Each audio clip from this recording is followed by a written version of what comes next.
અમુક ઘટના એવી બને છે ને, એ સાંભળી અને આપણું હૃદય કંપી ઉઠે. અત્યારે 2 દિવસ પહેલાં બનેલી ઘટના, રાધિકા યાદવ નામની 24 વર્ષની હરિયાણાની ટેનિસ ખેલાડી, તેના પિતાએ જ તેની ગોળી મારીને હત્યા કરી. ખરેખર આ ઘટના વિશે સાંભળીને તો આપણને એવું થાય કે પિતા આટલો બધો નિર્દય કેવી રીતે હોઈ શકે. અને ઘટના પાછળનું કારણ તો જુઓ કે ગામ લોકો તેના પિતાને તાના મારતા હતા કે તું તારી પુત્રીની કમાઈ પર જીવે છે. આથી પિતાનું સ્વાભિમાન ઘવાયું ને તેને પોતાના સ્વાભિમાન ખાતર પોતાની પુત્રીની હત્યા કરી. અરે આ તો કઈ સ્વાભિમાનની વ્યાખ્યા છે કે તમે તમારી જ કમાણી પર જીવો છો, તમારી પુત્રીની કમાણી પર નહીં.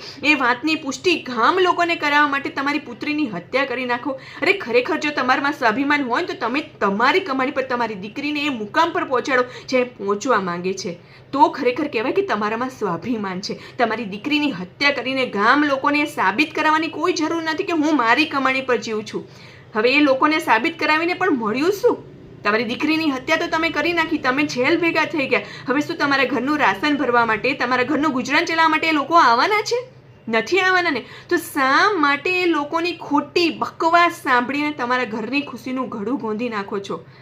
મહેરબાની કરીને લોકો શું કહે છે ને સાંભળીને તમારા ઘરની ખુશીનું ઘડું ન ગોંધો. તમારા સંતાનોનું ચારિત્રનું સર્ટિફિકેટ બહારથી લેવાની જરૂર નથી. તમારા સંતાનો પર તમે વિશ્વાસ રાખો.